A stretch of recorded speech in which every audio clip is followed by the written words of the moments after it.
જય શ્રી કૃષ્ણ બધાને ને જય માતાજી. તો આજે આપણે બનાવીશું કરાચી બોમ્બે હલવો બનાવીશું. અને આજે આપણે બનાવીશું આ હલવો જે સંતરામાંથી બનાવીશું, કારણ કે શિયાળાની સિઝન છે, નારંગી સંતરા બહુ જ મળતું હોય છે. તો એનો જ ઉપયોગ કરીને આપણે આજે એક કરાચી બોમ્બે હલવો કહેતા હોઈએ છીએ. એકદમ રબર જેવો નહીં બને ફ્રેન્ડ્સ. આ હલવો એવો બનશે કે જે તમારા ઘરમાં સિનિયર સિટીઝન હોય, જો દાંત ના હોય ને, એ વડીલો બી આ હલવો ખાઈ શકશે. એટલો આ હલવો સોફ્ટ બને છે. જુઓ, ચપ્પુ મારતા જ તમને ખબર પડી ગઈ હશે કે જો રબર જેવો બનેલો હોય ને, તો મારું ચપ્પુ છે ને અહીંયા પહેલાં ચાલશે જ નહીં.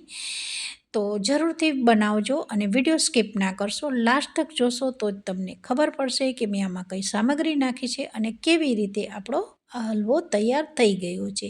એકદમ સરસ લાઇટ મારી રહ્યો છે અને એકદમ સોફ્ટ બનેલો છે. તો ચાલો એકદમ આજની રેસીપી આપણે શરૂઆત કરી દઈએ. 2 સંતરા લીધા છે અને 2 સંતરાને આ રીતે એની છાલ કાઢી નાખવાની છે. 2 તો મેં લીધેલા હતા, પણ એકનો જ આપણે ઉપયોગ કરીશું. તો એકદમ મેઝરમેન્ટ સાથે આપણે અહીંયા બધી વસ્તુને ઉમેરીશું, જેથી કરી અને આપણો હલવો બહુ જ સરસ ટેસ્ટી બને છે. અહીંયા કોઈ રબર જેવો હલવો નહીં થઈ જાય. હા, તમારે અહીંયા કોઈ વધારે વસ્તુ પડી જશે, ઓછી થઈ જશે ને, તો તમારી રેસીપી અહીંયા બગડી જશે. એટલે એ વાતનું ખાસ ધ્યાન રાખજો. હવે અહીંયા આપણે જે સંતરા લીધા છે એની છાલ કાઢી અને પછી એમાંથી જે બિયાનો ભાગ અંદરનો હોય છે ને, એ ખાસ કાઢવાનો છે. અને અંદરની જે છાલ હોય છે ને, એને બી કાઢવાની છે. ઉપરની તો આપણે કાઢી લીધી, પણ અંદરની છાલને બી આ રીતે એકદમ સંતરાને ઓરેન્જ કલરના રહેવા દેવાના છે. અને આ આપણે હલવામાં કોઈ ફૂડ કલરનો ઉપયોગ નથી કર્યો. નેચરલ જે જ્યુસ આવે છે એમાંથી જ આપણે આ હલવાને બનાવેલો છે. તો હવે જ્યુસ તૈયાર થઈ ગયો છે. એક બાઉલમાં આ રીતે ઉપર ચાળણી મૂકી દીધી છે. ચાળણી મૂકી અને પછી આપણે આને થોડું આ રીતે પ્રેસ કરવાનું છે, જેથી કરી અને મોટો ભાગ હશે ને, જે નહીં પીસાણો હોય ને, એ બધો સરસ અહીંયા ઉપર આવી જશે. અને આપણે ફક્ત જ્યુસનો જ ઉપયોગ કરવાનો છે. કોઈ આ જ્યુસમાં પાણીનો ઉપયોગ નથી કરવાનો. ફક્ત જે સંતરા છે એમનો જ્યુસમાંથી જ આપણે આ બનાવવાનું છે. હવે મેં અત્યારે કોર્નસ્ટાર લઈ લીધો છે. તમે આરા લોટ બી લઈ શકો છો, બજારમાં આ રીતે મળી જતું હોય છે. અને આ એક ચાઇનીઝ રેસીપીમાં નાખવામાં આવતું હોય છે. જે 1 ચમચી નાખો ને તમે, તો તમારું કોઈ પણ જે સૂપ હોય છે ને, એ બી ઘટ થતું હોય છે. મતલબ અહીંયા લિક્વિડ ફોર્મમાં જે રેસીપી બનાવતા હોય એ થોડુંક અહીંયા ઘાટું થઈ જાય છે. બસ એ કોર્નસ્ટારનો ઉપયોગ જ એ હોય છે. તો 1 ચમચીના ચોથા ભાગ જેટલો કોર્નસ્ટાર લીધો છે, એમાં ડબલ ગળું પાણી નાખી અને ચલાવી અને સાઈડમાં મૂકી દીધું છે. હવે 1 ચમચીના ચોથા ભાગ જેટલી મેં ખાંડ લીધી છે. હવે આપણે અહીંયા ચાસણી બનાવવાની છે. ચાસણી કોઈ એક તારની નથી બનાવવાની. ફક્ત આપણે અહીંયા ખાંડ ડૂબે એટલું પાણી નાખ્યું છે અને બબલ્સ આવ્યા ત્યાર પછી આપણે હવે એમાં ઘી નાખી દીધું છે. ઘી બી મેં મેઝરમેન્ટ પ્રમાણે તમે જોઈ શકો છો કે અડધા ભાગનું ઘી લીધું છે. હા, તમને અહીંયા માપની ના ખબર પડે તો તમે અહીંયા પીગળેલું ઘી બી લઈ શકો છો, કારણ કે મારું થીજેલું ઘી છે. અત્યારે શિયાળાની સિઝન છે અને ચાસણીમાં જ મારે ઘીને ઉમેરવાનું હતું, એટલે મેં ઘી ગરમ કરીને નથી લીધું. હવે આપણે અહીંયા ફક્ત તેલ જેવું ચીકણું થાય એટલી જ આપણે ચાસણીને ચલાવવાની છે. કોઈ વધારે 1 કે 2 તારની ચાસણીને નથી બનાવવાની. જુઓ, તમને હું બતાવી રહી છું કે અહીંયા કોઈ તાર નથી બંધાતો. હવે આપણે જે જ્યુસ છે એને કઢાઈમાં ઉમેરી દીધું છે. 5 મિનિટ સુધી સતત આ રીતે ચલાવતા રહેવાનું છે. જુઓ, એકદમ 5 મિનિટ થઈ ગઈ છે અને પછી મેં આ રીતે કોર્નસ્ટાર છે એની સ્લરી બનાવીને રાખી છે. પણ એમાં શું થાય છે કે એ નીચે બેસી જતું હોય છે. તો તમારે નાખતા પહેલાં જ્યુસમાં આ રીતે થોડું ચલાવવાનું, એકદમ પ્રવાહી જેવું કરી દેવાનું અને પછી અહીંયા થોડું અહીંયા ઉમેરી શકો છો. અને જુઓ, મેં અહીંયા આખું બાઉલમાં ઉમેરી દીધું છે. હા, તમને નાપ પહેલાં ન ભાવે તો તમે અડધું બી ઉમેરી શકો છો. અને પછી આ રીતે હવે સતત ચલાવતા જ રહેવાનું છે. હવે આ કામ કરતા હોવ ને ત્યારે તમારે બિલકુલ આજુબાજુનું કામ નહીં કરવાનું. નતર જો શું થશે કે અહીંયા બધું તમે જેવો કોર્નસ્ટાર જ્યુસમાં નાખશો ને એટલે થીજવા માંડશે. જે રીતે ઘી થીજે ને એવી રીતે થીજી જશે.